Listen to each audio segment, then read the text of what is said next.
जय हिंद दोस्तों, स्वागत है आपका प्रमोद सर वाराणसी में। तो फ्रेंड्स, आज इस वीडियो में हम कवर करेंगे उत्तर प्रदेश अधीनस्थ सेवा चयन आयोग द्वारा जूनियर असिस्टेंट भर्ती 2023 के लिए हिंदी का सबसे इम्पोर्टेंट टॉपिक संज्ञा। यहाँ पर हिंदी के 30 प्रश्न आने वाले हैं और 30 प्रश्न कितने इंपॉर्टेंट है आप सभी को पता है और 30 नंबर के आने वाले हैं। तो फ्रेंड्स, इस वीडियो को आप अच्छे से देख लेते हैं तो विश्वास करिए आपको कहीं भी कोई भी वीडियो देखने की आवश्यकता नहीं होगी। बिल्कुल हमने कॉन्सेप्ट के साथ और ट्रिक के साथ इस वीडियो को क्लोज किया है और ओपन किया है, यानी शुरू से लेकर अंत तक आप अगर वीडियो को अच्छे से देखते हैं तो आपको कहीं भी वीडियो देखने की आवश्यकता नहीं होगी। और सबसे पहले इसके कॉन्सेप्ट सेक्शन को हम कवर करेंगे, देन 25 प्लस एमसीक्यू फॉर्मेट में जितने आज तक प्रश्न संज्ञा से बने हैं सभी को साथ में कवर करेंगे। ठीक है, तो बस वीडियो के एंड तक बने रहिएगा, आपका संज्ञा से एक भी प्रश्न नहीं छूटने वाला है। ठीक है, तो चलिए स्टार्ट करते हैं आज की वीडियो को। तो अगर चैनल पर पहली बार विजिट कर रहे हैं चैनल को जरूर सब्सक्राइब कर लीजिएगा, क्योंकि यहाँ पर जूनियर असिस्टेंट की तैयारी बिल्कुल टॉपिक वाइज करवाई जा रही है। तो आज चैप्टर नंबर 2 है। इसके पहले हमने हिंदी वर्णमाला का कॉन्सेप्ट के साथ और एमसीक्यू फॉर्मेट के साथ क्वेश्चन करवाया था, उसको अगर आपने नहीं देखा है तो उसको देख लीजिए। तो चलिए स्टार्ट करते हैं आज की वीडियो को। तो यहाँ पर सबसे पहले हम थ्योरी सेक्शन को कवर करेंगे। सबसे पहले बात करेंगे व्युत्पत्ति के आधार पर संज्ञा के कितने भेद हैं। ठीक है, व्युत्पत्ति के आधार पर संज्ञा के कितने भेद हैं। तो व्युत्पत्ति के आधार पर संज्ञा के 3 भेद होते हैं। कौन कौन से? व्यक्तिवाचक संज्ञा, जातिवाचक संज्ञा और भाववाचक संज्ञा। परंतु वर्तमान में अधिकांश विद्वान संज्ञा के 5 भेद मानते हैं। इनमें से 2 भेद और कौन से ऐड हो जाते हैं? तो आपका समूहवाचक संज्ञा और द्रव्यवाचक संज्ञा ऐड हो जाती है। बाकी ऊपर आप देखेंगे 3 संज्ञाएं व्युत्पत्ति के आधार पर हैं। अगर कुल संज्ञा के कितने भेद हैं अगर इस तरीके से पूछे तो आपके 5 भेद हो जाएंगे। कौन कौन से? व्यक्तिवाचक संज्ञा, जातिवाचक संज्ञा, भाववाचक संज्ञा, समूहवाचक संज्ञा और द्रव्यवाचक संज्ञा। ठीक है, तो आशा करता हूँ आपको यहाँ से चीजें अच्छे से समझ में आई होंगी। अब बात कर लेते हैं संज्ञा किसे कहते हैं। तो जो शब्द किसी व्यक्ति, वस्तु, स्थान या भाव आदि का बोध कराए उसे हम संज्ञा कहते हैं। ठीक है, जैसे राम, श्याम, गाय, बचपन, ये सभी क्या है? संज्ञा है। आगे डिटेल्स इसको पढ़ेंगे तब अच्छे से समझ में आएगा। अब देखिए संज्ञा के कौन कौन से भेद हैं। तो संज्ञा के 5 भेद हैं। हमने बताया है कि व्यक्तिवाचक संज्ञा, जातिवाचक संज्ञा, भाववाचक संज्ञा, समूहवाचक संज्ञा और द्रव्यवाचक संज्ञा। ठीक है, तो इसको याद रखिएगा। अब चलते हैं आगे। सबसे पहले पॉइंट एक एक करके हम इसको थ्योरी के माध्यम से और एग्जाम्पल के माध्यम से समझते हैं। व्यक्तिवाचक संज्ञा किसे कहते हैं?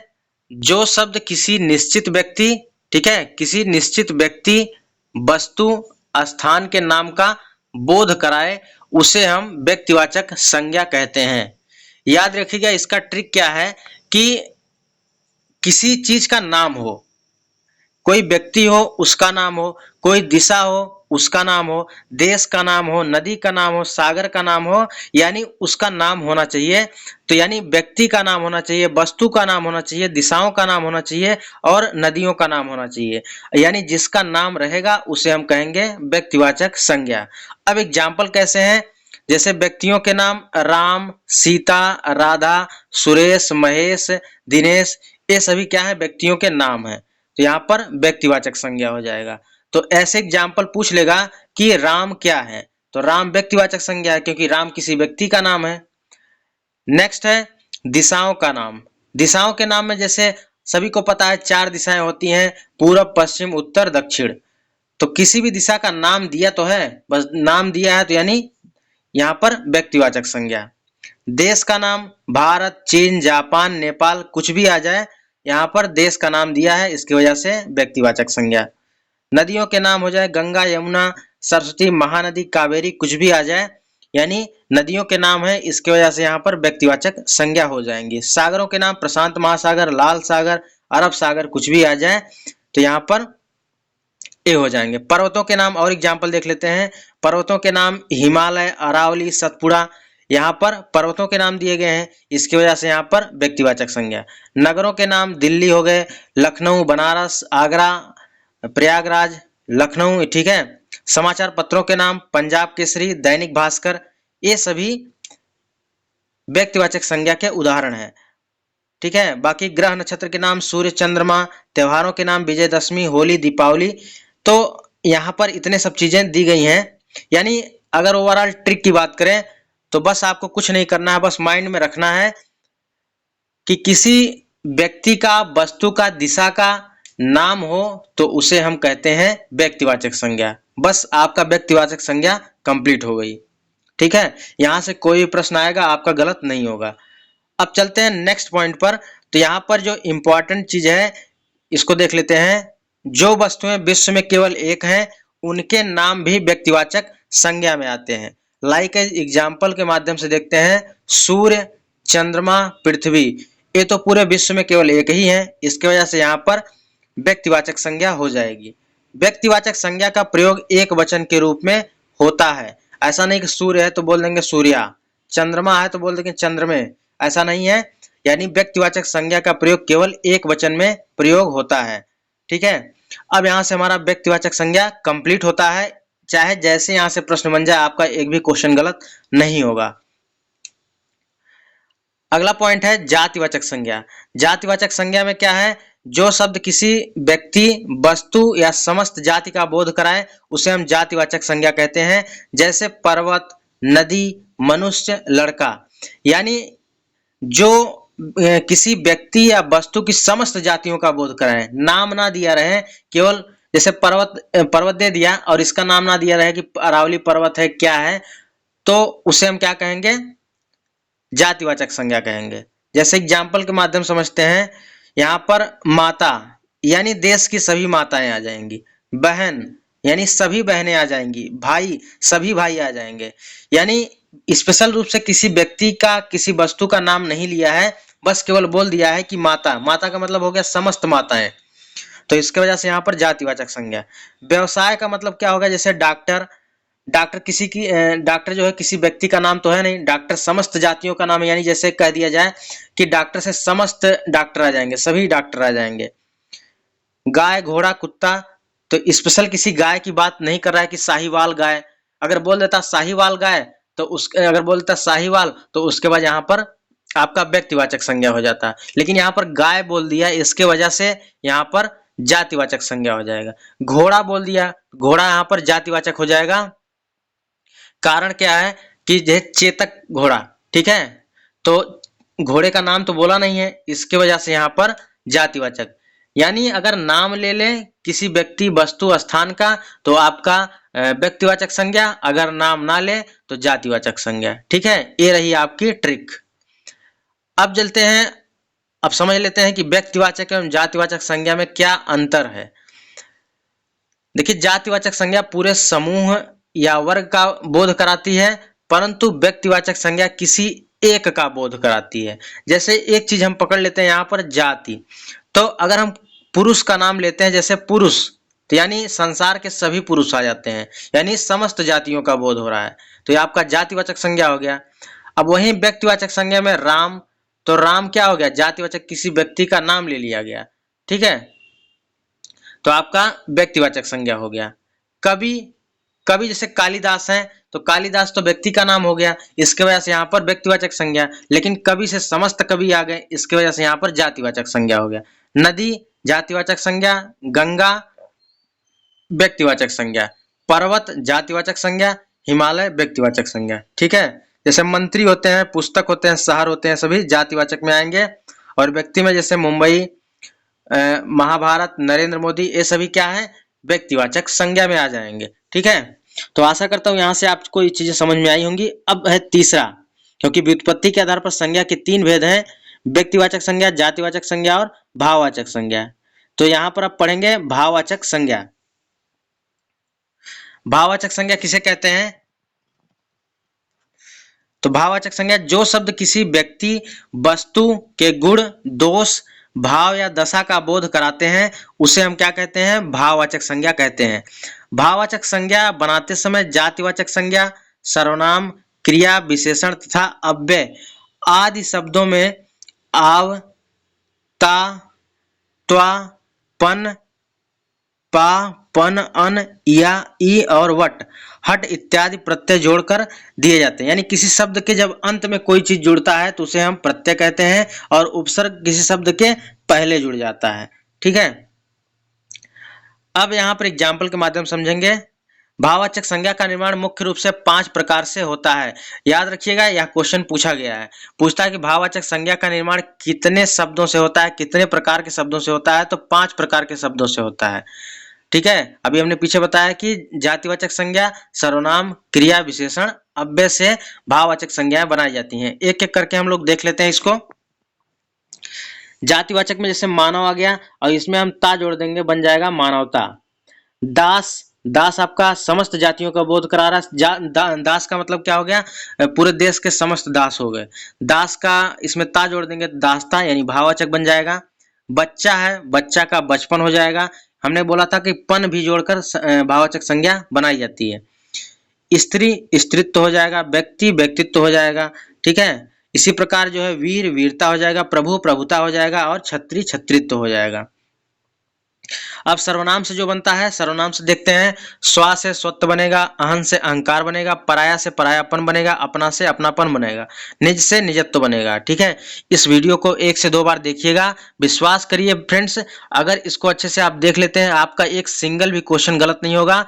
और यहाँ से प्रश्न कोई भी ऐसा एग्जाम न हो जहाँ हिंदी पूछी जाती है, जहाँ से संज्ञा से प्रश्न ना बनता हो। ठीक है, तो 1 से 2 प्रश्न आपके एकदम कंफर्म हो जाएंगे, और जूनियर असिस्टेंट में आप 30 में 30 नंबर लेके आ जाएंगे। ठीक है, तो हिंदी में अच्छा स्कोर करने के लिए आप हिंदी पर विशेष फोकस करिए, क्योंकि अगर जो चीज आसान होती है उस पर फोकस नहीं करेंगे तो आपका वहीं पे स्कोर कम होना स्टार्ट हो जाता है। ठीक है, अब यहाँ पर देखते हैं क्रिया। क्रिया से भाववाचक संज्ञा क्या है, कैसे बनती है। जैसे पढ़ना, पढ़ना क्या है, क्रिया है। अब इससे बनेगी पढ़ाई। खोजना एक क्रिया है, यहाँ से बनेगी खोज। सीना से सिलाई, जीतना से जीत, रोना से रुलाई, लड़ना से लड़ाई। यानी लड़ना क्या है, एक क्रिया है। बहना से बहाव, भूलना से भूल। याद रखिएगा, सब पूछे जाते हैं। देखना से दिखावा, सुनना से सुनवाई, चुनना से चुनाव, धोना से धुलाई, पढ़ना से पढ़ाई। ठीक है, तो हमने क्रिया से सीखा है, क्रिया से भाववाचक संज्ञा कैसे बनाई जाती है। अब अव्यय से देख लेते हैं। से अव्यय, ठीक है, धिक से धिक्कार, ऊपर से ऊपरी, दूर से दूरी। चतुर से क्या होगा, चातुर्य हो जाएगा। निकट से निकटता। ठीक है, क्या हो जाएगा, निकट से निकटता हो जाएगा। निकट से निकटता हो जाएगा। और मना से मनाही हो जाएगा। ठीक है, मना से मनाही। और तेज से तेजी, बाहर से बाहरी हो जाएगा। ठीक है, तो यहाँ से इतने जो सेगमेंट है इसको अच्छे से आप देख लीजिएगा, इसी में से आपको एक क्वेश्चन देखने को मिल जाएगा। ठीक है, अब अविकारी शब्द जैसे क्या है, देखिए यहाँ पर जैसे अव्यय आया। ठीक है, अव्यय किसे कहते हैं, तो वाक्यों में प्रयोग के आधार पर शब्दों को 2 भेदों में बांटा गया है। वाक्यों में प्रयोग के आधार पर शब्दों को 2 भागों में बांटा गया है। पहला आपका विकारी शब्द, दूसरा है अविकारी शब्द। तो अविकारी शब्द को ही क्या बोलते हैं, अव्यय बोलते हैं। ठीक है, तो जिन शब्दों में लिंग वचन कारक आदि के कारण परिवर्तन आ जाता है उन्हें विकारी शब्द कहते हैं, और जिन शब्दों में लिंग वचन कारक आदि के कारण परिवर्तन नहीं आता है उन्हें हम अविकारी शब्द कहते हैं, और इन्हीं अविकारी शब्दों को ही अव्यय कहा जाता है। ठीक है, तो इसको भी हमने थोड़ा सा डिस्कस कर लिया है, बाकी आगे की वीडियो में अच्छे से इसको डिस्कस करेंगे। अब यहाँ से विशेषण से कैसे भाववाचक संज्ञा बनाई जाती है, तो अच्छा से अच्छाई, शीतल से शीतलता, कायर से कायरता, निर्बल से निर्बलता, मधुर से यहाँ पर मधुरता या माधुर्य हो जाएगा, भला से भलाई, और मीठा। ठीक है, मीठा विशेषण है, और इससे यहाँ पर मिठास बन जाएगा भाववाचक संज्ञा। ठीक है, अब यहाँ से जो चौथा सेगमेंट है आपका समूहवाचक संज्ञा। ठीक है, समूहवाचक संज्ञा कैसे होगी, तो जो शब्द किसी व्यक्ति वस्तु के पूरे समूह का बोध कराए, या जब एक ही शब्द से पूरे समूह का बोध हो तो उसे हम समूहवाचक संज्ञा कहते हैं। जैसे कक्षा, सेना, भीड़, ये सभी क्या है, समूह का बोध कराती हैं। यानी कक्षा में बहुत से बच्चे होते हैं, सेना में सैनिक बहुत होते हैं, भीड़ जहां होता है वहां पर बहुत से लोग होते हैं, इसके वजह से वहां पर समूह होता है, इसीलिए इसको बोलते हैं कलेक्टिव नाउन। अगला है द्रव्यवाचक संज्ञा, यानी जिसको मटेरियल नाउन कहा जाता है, यानी जो शब्द किसी वस्तु के माप एवं तौल का बोध कराते हैं उन्हें हम द्रव्यवाचक संज्ञा कहते हैं। द्रव्यवाचक संज्ञा में सभी पदार्थ एवं धातुएं शामिल की जाती हैं, जिसमें ठोस, द्रव, गैस तीनों चीजें शामिल होती हैं, जैसे दूध, दही, पानी, सोना, चांदी, तेजाब, ये सभी चीजें, ऑक्सीजन, कोयला, धुआं, सभी यहाँ पर द्रव्यवाचक संज्ञाओं में आ जाती हैं। ठीक है, अब यहाँ पर एक चीज और देख लेते हैं कि एक संज्ञा का दूसरी प्रकार की संज्ञाओं में परिवर्तन। ठीक है, तो अनेक बार ऐसी स्थिति बनती है कि एक संज्ञा का परिवर्तन दूसरी संज्ञा में हो जाता है, तो इसको ध्यान से देखिएगा, यहां से प्रश्न बने हैं। जातिवाचक संज्ञा का व्यक्तिवाचक संज्ञा के रूप में प्रयोग, यानी जातिवाचक संज्ञा का व्यक्तिवाचक संज्ञा के रूप में प्रयोग। वीडियो को 1 से 2 बार जब देखेंगे तभी जाके अच्छे से समझ में आएगा। वाक्य में अनेक प्रकार ऐसी स्थिति आती है कि जातिवाचक शब्दों का प्रयोग व्यक्तिवाचक शब्दों के रूप में होता है। जैसे बापू हमारे देश के राष्ट्रपिता हैं। क्या है? बापू हमारे देश के राष्ट्रपिता हैं। अब इससे क्या होता है, जैसे बापू हमारे देश के राष्ट्रपिता हैं, यहाँ बापू शब्द का प्रयोग पिता के रूप में नहीं, ठीक है, बापू शब्द का प्रयोग पिता के लिए नहीं प्रयोग किया गया है। यहाँ जो है महात्मा गांधी यानी व्यक्ति के लिए प्रयोग किया गया, महात्मा गांधी के लिए प्रयोग किया गया है कि बापू हमारे देश के राष्ट्रपिता हैं। तो यहाँ पर बापू किसी जाति का बोध नहीं करा रहा है, यहाँ पर बापू व्यक्ति का बोध करा रहा है। व्यक्ति कौन है? बापू यानी महात्मा गांधी। तो महात्मा गांधी जी का बोध करा रहा है, इसके वजह से यहाँ से व्यक्तिवाचक संज्ञा का जातिवाचक संज्ञा के रूप में प्रयोग होता है। ठीक है, तो पूछता है बापू हमारे देश के राष्ट्रपिता हैं, तो यहाँ पर क्या हो जाएगा? व्यक्तिवाचक संज्ञा हो जाएगी। अब आगे पढ़ते हैं व्यक्तिवाचक संज्ञा का जातिवाचक। अभी हमने पढ़ा है कि जातिवाचक का व्यक्तिवाचक में, अब आगे पढ़ेंगे व्यक्तिवाचक संज्ञा का जातिवाचक संज्ञा के रूप में प्रयोग। अब व्यक्तिवाचक संज्ञा का भी अनेक बार जातिवाचक संज्ञा के रूप में प्रयोग हो जाता है, जैसे जयचंदों से हमेशा सावधान रहो। जयचंदों से हमेशा सावधान रहो। यहाँ जयचंद जो है किसी व्यक्ति का नाम नहीं बोध करा रहा है, यहाँ पर व्यक्तिवाचक संज्ञा का जातिवाचक संज्ञा के रूप में प्रयोग। ठीक है, तो यहाँ पर जयचंदों से हमेशा सावधान रहो, तो जयचंदों का अर्थ विश्वासघाती व्यक्तियों से है। ठीक है, और कलयुग में हरिश्चंदों की कमी है, यहाँ हरिश्चंदों का अर्थ भी सच्चे लोगों से है। ठीक है, तो जयचंदों से हमेशा सावधान रहो, तो यहाँ पर क्या है? व्यक्तिवाचक संज्ञा का यहाँ पर जातिवाचक संज्ञा के रूप में प्रयोग किया गया है। ठीक है, तो यहाँ से हमने थियरी सेक्शन को पूरा कंप्लीट किया है। अब यहाँ से हम पढ़ेंगे जितने प्रीवियस एग्जाम में प्रश्न बने हैं सभी को हम कवर करेंगे। ठीक है, तो चलिए स्टार्ट करते हैं वीडियो को। तो सबसे पहला प्रश्न है कि निम्नलिखित वाक्य में संज्ञा के रूप में क्या प्रयोग किया गया है? वह इनमें से एक को जानता है। वह इनमें से एक को जानता है, तो यहाँ पर कह रहा है कि संज्ञा के रूप में किसका प्रयोग किया गया है? तो भैया संज्ञा के रूप में एक को प्रयोग किया गया है। तो जैसे एग्जाम्पल के माध्यम समझे, वह इनमें से राम को जानता है, वह इनमें से श्याम को जानता है, वह इनमें से मोहन को जानता है। तो राम, श्याम, मोहन सभी क्या हो गए? संज्ञा हो गई। उसी प्रकार कह रहा है कि वह इनमें से एक को जानता है, तो एक यहाँ पर क्या हो गई? संज्ञा हो गई। ठीक है, तो इसका राइट आंसर क्या हो जाएगा? Option number D.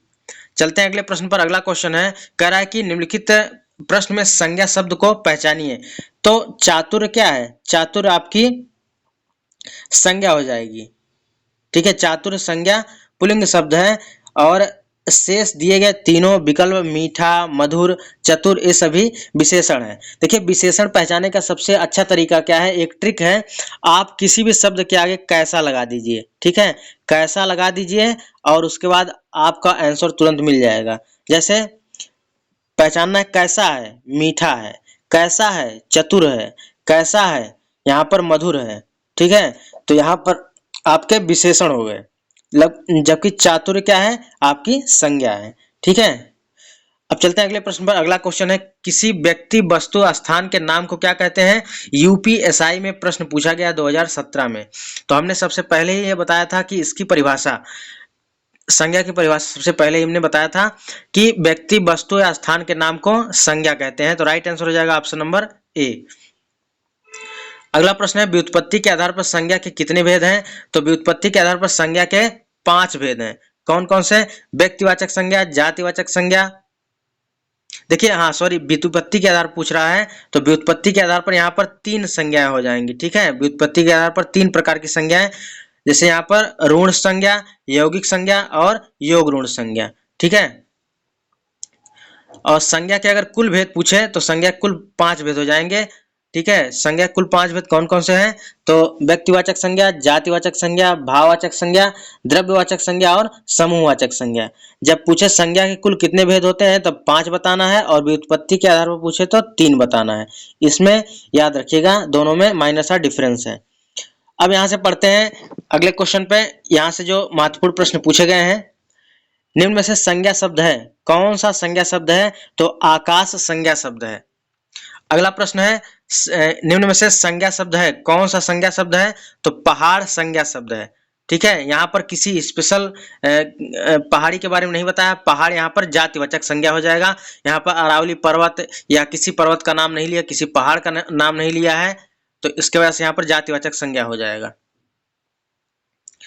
निम्नलिखित में से विकल्पों में से सभी शब्द व्यक्तिवाचक संज्ञाएं हैं, तो कौन सी व्यक्तिवाचक संज्ञा है? तो राम, रामचरितमानस, गंगा।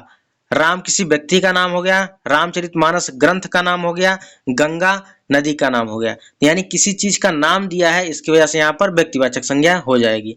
अगला प्रश्न है निम्न में संज्ञा शब्द है, तो कौन सा संज्ञा शब्द है? गंगा संज्ञा शब्द है। क्योंकि यह नदी का नाम है।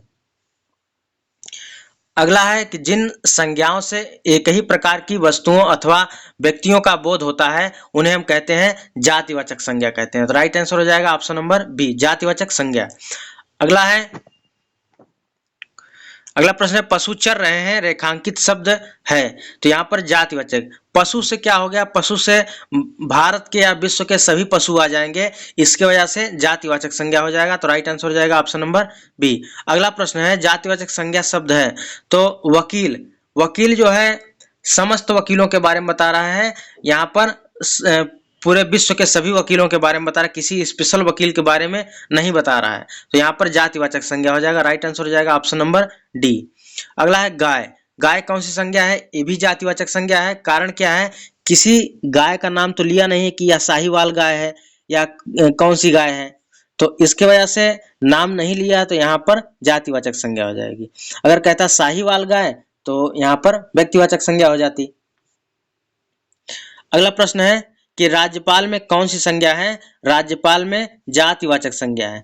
ऐसा तो कहा नहीं है कि उत्तर प्रदेश के राज्यपाल या किसी राज्यपाल का नाम तो नहीं लिया कि राम नाईक या आनंदीबेन पटेल, ठीक है। तो इसके वजह से यहाँ पर जातिवाचक संज्ञा हो जाएगा, राज्यपाल जातिवाचक संज्ञा हो जाएगी। अगला है जिस संज्ञा शब्द से किसी के गुण, दोष, दशा आदि का बोध होता है वहां पर भाववाचक संज्ञा होती है। कौन सी? भाववाचक संज्ञा होती है। अगला प्रश्न है बाप का संबंधवाचक संज्ञा रूप होगा, बाप का बपौती होता है। क्या होता है? बाप का बपौती होता है। बुढ़ापा एक प्रकार का अभिशाप है, रेखांकित शब्द क्या है? तो बुढ़ापा यहाँ पर एक भाववाचक संज्ञा है। राइट आंसर हो जाएगा ऑप्शन नंबर बी। अगला प्रश्न है कि शब्द प्रकार के आधार पर मनुष्यता शब्द का कौन सा भेद है? तो मनुष्यता यहाँ पर भाववाचक संज्ञा हो जाएगी, क्योंकि मनुष्य जातिवाचक संज्ञा हो जाएगी, लेकिन मनुष्यता भाववाचक, ठीक है। मनुष्य यहाँ पर जातिवाचक संज्ञा, जैसे समस्त मनुष्य आ गए, और इसमें अगर ता हम जोड़ देंगे तो भाववाचक संज्ञा बन जाए, क्योंकि हमने बताया था कि अगर भाववाचक संज्ञा बनाना उसमें ता, पन, ई, इया आदि शब्द जोड़े जाते हैं। अगला है इनमें से कौन सा शब्द भाववाचक संज्ञा नहीं है? तो सोना यहाँ पर भाववाचक संज्ञा नहीं है, बल्कि यहाँ पर एक द्रव्यवाचक संज्ञा है। तो सोना, चांदी, तांबा और धुआं, ठोस, द्रव, गैस सभी द्रव्यवाचक संज्ञा में आती हैं। भाववाचक संज्ञा कितने प्रकार के शब्दों से बनती है? तो भाववाचक संज्ञा हमने बताया था कि 5 प्रकार के शब्दों से बनती है। कौन कौन सी? यहाँ पर संज्ञा, सर्वनाम, क्रिया, विशेषण, अव्यय से बनाई जाती हैं, ठीक है। यानी संज्ञा, सर्वनाम, क्रिया, विशेषण और अव्यय से भाववाचक संज्ञाएं बनाई जाती हैं, याद रखिएगा, ठीक है। पूछ लेगा इनमें से किससे भाववाचक संज्ञा नहीं बनाई जाती है। अगला है कौन सी भाववाचक संज्ञा है? तो बीमारी भाववाचक संज्ञा है, क्योंकि यह किसी के भाव को बोध करा रहा है, इसके वजह से यहाँ पर भाववाचक संज्ञा हो जाएगी। अगला स्वतंत्रता सबको प्यारी होती है, वाक्य के रेखांकित शब्द का संज्ञा भेद बताइए। तो स्वतंत्रता सबको प्यारी होती है, यह भाववाचक संज्ञा है, क्योंकि स्वतंत्रता यानी स्वतंत्र में अगर ता जुड़ा है तो इसकी वजह से यहाँ पर स्वतंत्रता भाववाचक संज्ञा हो जाएगी। याद रखिएगा, अगर किसी शब्द के साथ ता जुड़ा हो, ती जुड़ी हो और त्वा जुड़ा हो, ये सभी भाववाचक संज्ञाएं होती हैं। अगला है किस विकल्प में सभी शब्द भाववाचक संज्ञा हैं? तो याद रखिएगा, रसीला, कड़वाहट, बुढ़ापा, उन्नति, ये सभी भाववाचक संज्ञाएं हैं। अगला प्रश्न है कि समूहवाचक संज्ञा नहीं है, तो आपका कक्षा, सभा, भीड़, ये सभी समूहवाचक संज्ञाएं हैं, ठीक है। और दौड़ यहाँ पर समूहवाचक संज्ञा नहीं है, तो राइट आंसर हो जाएगा ऑप्शन नंबर डी। अगला प्रश्न है इनमें से कौन सा शब्द संज्ञा है? तो सभा आपका संज्ञा है, क्योंकि यहाँ पर समूहवाचक संज्ञा है। अगला प्रश्न है द्रव्यवाचक संज्ञा है कौन सा? तो दूध यहाँ पर द्रव्यवाचक संज्ञा हो जाएगी। अचूक विशेषण के साथ उपयुक्त संज्ञा कौन सा है? अचूक विशेषण के साथ उपयुक्त संज्ञा कौन सा है? अचूक निशाना होता है। क्या होता है? अचूक निशाना होता है। राइट आंसर हो जाएगा ऑप्शन नंबर सी। अगला है हमें अशब्द नहीं बोलना चाहिए। नेक्स्ट एंड लास्ट है आज का, तो और इसी के साथ यह चैप्टर पूरी तरह से कंप्लीट हो जाएगा। हमें अशब्द नहीं बोलना चाहिए, तो अशब्द क्या है? अशब्द एक प्रकार की संज्ञा है, तो राइट आंसर हो जाएगा ऑप्शन नंबर बी, यानी भाववाचक संज्ञा है। तो फ्रेंड्स, इसी के साथ यहाँ संज्ञा से जितने भी महत्वपूर्ण प्रश्न बन सकते थे और थियरी सेक्शन को भी हमने कंप्लीट कर दिया है। थियरी सेक्शन से जितने महत्वपूर्ण फैक्ट्स बन सकते थे सभी को कवर कर दिया है। तो अगर एक बार में वीडियो नहीं समझ में आई है तो आप इसको 2 बार देख लीजिएगा और अच्छे से यह चीज़ समझ में आ जाएगी, ठीक है। अगर इस चीज़ को आप कंप्लीट कर लेते हैं तो आपका यहाँ से 2 नंबर कंफर्म हो जाएंगे, क्योंकि संज्ञा से 1 से 2 प्रश्न आते ही आते हैं। तो आप लोग अच्छे से वीडियो देख लीजिएगा। अगर कहीं भी नहीं समझ में आया तो कमेंट बॉक्स में जरूर कमेंट करिएगा। तो फ्रेंड्स, अगर जूनियर असिस्टेंट की तैयारी कर रहे हैं तो चैनल के साथ जुड़ जाइए, बिल्कुल टॉपिक वाइज यहाँ पर तैयारी करवाई जा रही है। तो फ्रेंड्स, वीडियो कैसी लगी कमेंट बॉक्स में जरूर बताइएगा। मिलते हैं नेक्स्ट वीडियो में, तब तक के लिए जय हिंद, वंदे मातरम, खुश रहिए।